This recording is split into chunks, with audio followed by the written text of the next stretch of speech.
Well, I'm Ken Livingstone, Mayor of London 2000-2008 and getting ready for the campaign in 2012.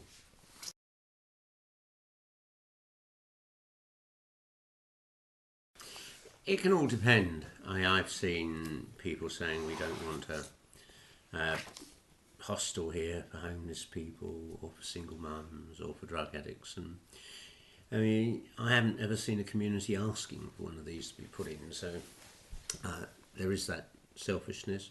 Then I think of the area around Wembley where you've got a major regeneration, and local residents are saying, "Oh, but the area's full," which of course is, and you can't get any more people up here to transport the services.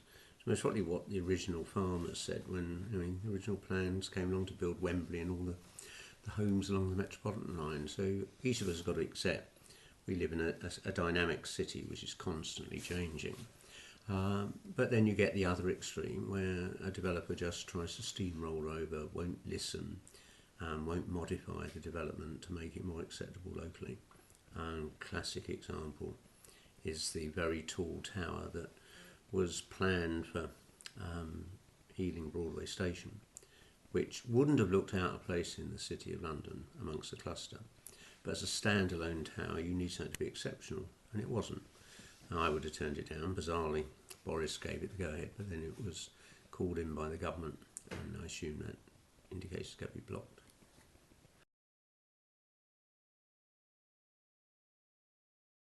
These attitudes obviously do block progress on infrastructure. We didn't have too much of a problem with Crossrail because most of it's deep underground or running on existing track. But you're already seeing people work themselves up to oppose the new high-speed rail proposals that Lord Adonis has been pushing forward. And if you look at the entire history of London government has been the suburbs saying we don't want municipal housing. We had Tony Crossan agreeing a strategic housing plan in 1974-5, which was then sunk by the IMF cuts. And my proposals for 50% affordable housing as the norm across London. And these have always been bitterly resisted, not only by Conservative councils, but they fear that this will bring Labour voters into the area. Whereas 50 years ago that was true. Overwhelmingly council tenants voted Labour, homeowners voted Tory. Now people change their mind on the way to the polling station. It's nonsense. Those barriers have been so broken down. And what you've got is a city that only works if everyone can get housing. And to be in a situation where you just aren't providing housing for the 25 or 30% of people who will never be able to afford to buy will build up huge problems. You can be just as easily killed in surgery by a tired surgeon's knife slipping as by a tired cleaner not properly cleaning the floor. And if somebody who's doing that is sort of basic essential works of cleaning and sustaining the city, if they're stressed and underperforming, you have problems, or perhaps you just can't even get people because they can't live in the city.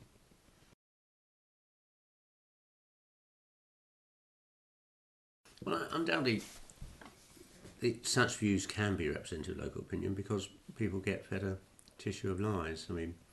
When I was elected in 2000, I inherited the West London tram scheme, running from Uxbridge to Shepherd's Bush.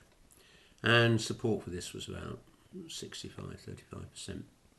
And broadly, the poor areas wanted it more. The more middle class were the ones that had the most worries about rat running and would it affect local shopping and so on.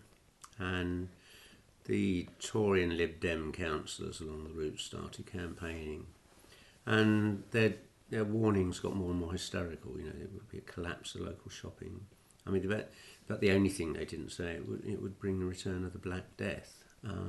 And slowly you saw the figures eroding till they got down to about 45% for and about 46% against. And that was just, our planning process is so long drawn out. And there's also, I suppose, we suffer from the Daily Mail, the Daily Express and Daily Telegraph. We just day to day pump out propaganda. Everyone's corrupt, everything will go wrong, too many immigrants, we don't like the world the way it is. Whereas I went to the opening of the Mayor of Paris's first stage of a long, great circular tram that will link all the outer Paris suburbs. And as we rode on the first one, people gathered by the side of the road and applauded. And he was telling me it took him 12 weeks to get planning permission. But after 8 years of trying to get anywhere on the West London tram and ending up with all the 3 Tory boroughs prepared to spend several £1 million on a 2-year public inquiry, we decided to put our money on the Cross River tram, which still had popular support. Then of course Boris got elected and cancelled that as well. I think something about trams has become a class issue.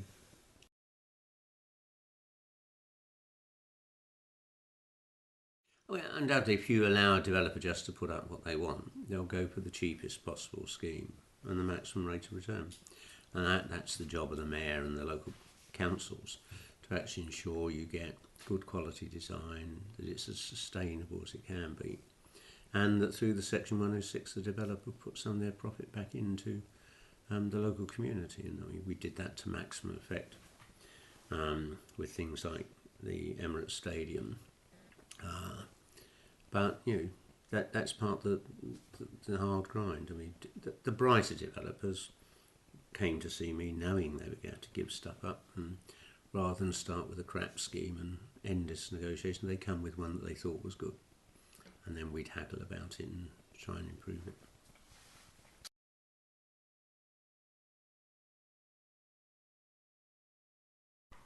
Okay. I think you got the question where its density overlaps with the general right-wing media campaign that we're a tiny, crowded island about to sink under the waves because of the weight of illegal immigrants and asylum seekers. And the truth is, I can remember in 1964 The Economist reporting on the latest population predictions, and I think we were supposed to have about 84 million people by now. And of course, the following year, the birth rate started to slump and carried on going down until the 1990s. So there's no way of making these as hard and fast predictions. I think global population, yes, but you can get, most of Europe's declining, Britain's growing slightly, but Britain's growing slightly because a lot of Europeans come here, so shuffling around. The other problem is a lot of people think because they live on a high-rise estate that it's high density. And one of the problems with a lot of, say, the ghastly old estates built by Southwark back in the 50s and 60s and 70s is that they actually aren't terribly high density, they're just appallingly badly designed. And you could go for lower rise, much more high density estates.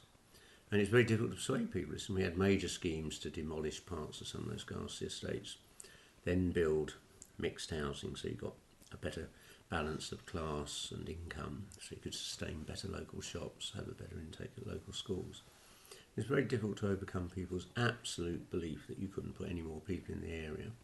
Of course, part of the problem, the sense of loneliness and isolation and the fact that the place looked a bit scary and empty, is that except when people were going to and from work, there was just no one moving around. There was none of the normal life you'd expect in a community. And so, density takes a lot of explaining. And equally, when you come to look at of all the major cities of Europe, London has the lowest density of population. We got the same sort of population as Paris and New York in twice the size. So there's a huge potential to increase density. And Redbridge Council, Tory to the bone, and Havering are both looking at, now well underway, of adding about another 5,000 homes to Romford town centre, and I can't remember which town centre, but Ilford, I think. And that will help create a stronger local basis for support for the shops and local leisure services and so on. And built around transport nodes, you don't have to build homes with garages and underground car parking and so on. So, it should be a simple, rational debate, but it's been caught up in this general, Daily Express, Daily Mail, the whole world's out to screw us.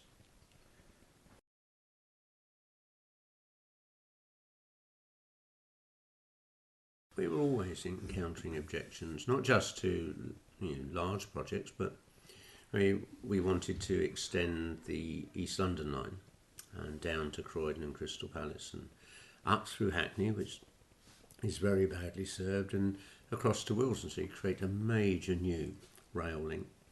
And this was bitterly resisted and 2 years wasted by Prince Charles and the Heritage Lobby, who went to court and again demanding, that the Bishopsgate Goodyard be saved. And the only thing worth saving in the Bishopsgate's Goodyard, which was burnt down in 1965, is the railway viaducts, which is what we were going to build the East London Line on. And there we are, the East London Line will open later this year, I think. Happily sailing over the Braithwaite Arches and making one of the poorest areas of Britain much more accessible, allowing local people to get out and about and find work in other parts of London. But 2 whole years and many millions of pounds were wasted by English Heritage and Prince Charles and local groups campaigning. And there is a sort of chunk of people around the East End of London who oppose just move from one development to another. For many of them now, it's their meaning of life. Some of them don't work. They just spend their entire time opposing Spitalfields, Bishopsgate, the East London Line. And amazingly, we got away with the Olympics. We thought they might camp out on that side.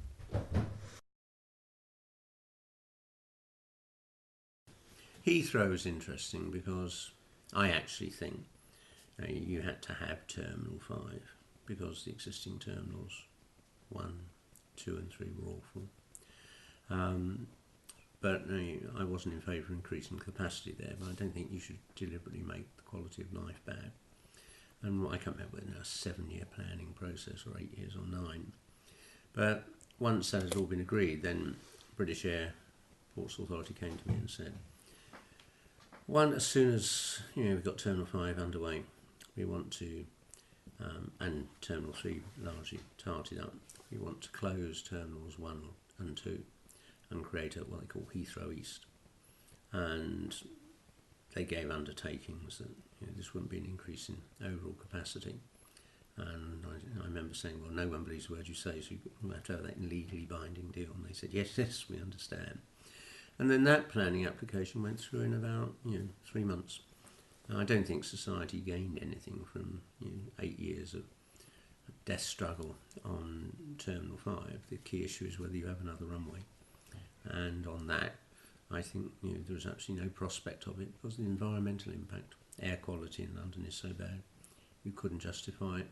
The environmental impact is so bad because whereas you can easily foresee a future of sort of electric cars or liquid petroleum gas cars, you're always going to need kerosene explosions to lift an aircraft off the ground. And you make some savings, some improvements, but gradually as the Western world cleans up the energy footprint and carbon footprint of the rest of its activities, air travel is going to stand out as a more and more garish and bloody thumb.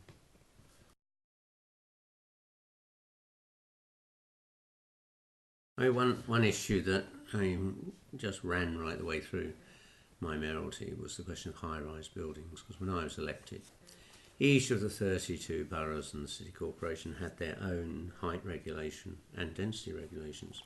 Some were the same. You had the ridiculous situation that the Emirates Stadium had to be built with a concave roof, which added £5 million to the cost of the project because you needed a drainage system or the pitch would keep flooding. Simply because there was a rule in Islington no structure could ever be over 30 metres high. And I promised in my 2000 election manifesto to abolish all the arbitrary restrictions on density and height and instead have a policy that each site should be looked on its merits and the merits of the scheme being proposed. Now that prompted the Ronson to come forward with his Heron Tower, or perhaps most likely already planning it, but gave him encouragement, and Irving Sellers with Renzo Piana's Tower at London Bridge, and these are now both under development, and I think Ronson's Tower, Heron Tower, mostly opens next year, and London Bridge Tower will open in 2012. And I think these will change the nature of the public perception, because unlike almost every other tall building which is private, both of these have viewing platforms. And in the case of the Renzo Piano development at London Bridge, you've got, I mean, the first 30 floors or so are offices. And then you've got a world-class hotel to which the public will be able to go in and sit in the bar and have a drink. You've got viewing platforms below and above the hotel. So this is going to be a building a bit like the Empire State, which I think Londoners feel they own, which is something they can use and move around like they might a park or a museum. And if you look back at the press cuttings at the early part of the decade, there's all doom and gloom that we're going to be Manhattanized and so on.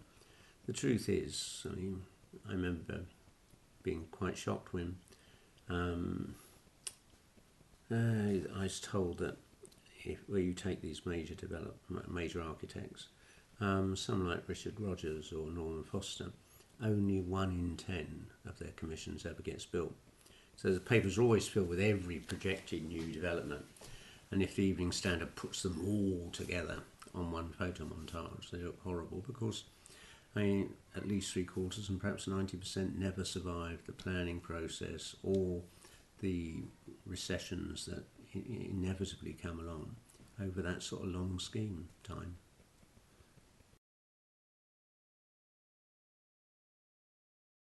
The biggest challenge London faces is now we're looking at perhaps 2 parliaments of public expenditure being cut, and increasing rivals and challenges. I mean, in 2000, London was seen as a potentially failing city and firms talking of leaving. By 2007, we'd overtaken New York to be the leading financial centre. Now we've just slipped back to equal, number 1 with New York. But unless we are investing, I mean, not just Crossrail 1, we need Crossrail 2 and Crossrail 3, world-class new headquarters buildings for those firms that want to locate here. And particularly the cultural and tourism sector, which is what makes a city so vibrant, the cultural side. And the new green technologies and the biotechnologies that are coming in. We've really got to lock ourselves into the development of future industries. Because as well as the endless competition with New York, there's always Paris waiting in the rings if we stumble, and Mumbai and Dubai and Shanghai and Hong Kong, all rising with the ambition of being major international financial centres. So it's quite interesting. Within a month of my defeat, the Mayor of Paris and the President of France had met and agreed to abolish the restrictions on tall buildings, clearly hoping that anything Boris turned down would come to Paris. And the only benefit about the recession, of course, is that no one's really building much now. And so we'll get to the 2012 election before we start losing out. But on top of that, the French Assembly is now passing legislation to spend 35 billion euros on upgrading Paris's transport, creating new cultural districts and new science and technology districts. So Paris is always there, just far enough behind that you can be complacent, but always close enough to be able to eventually overhaul us if we lose our imagination and flair.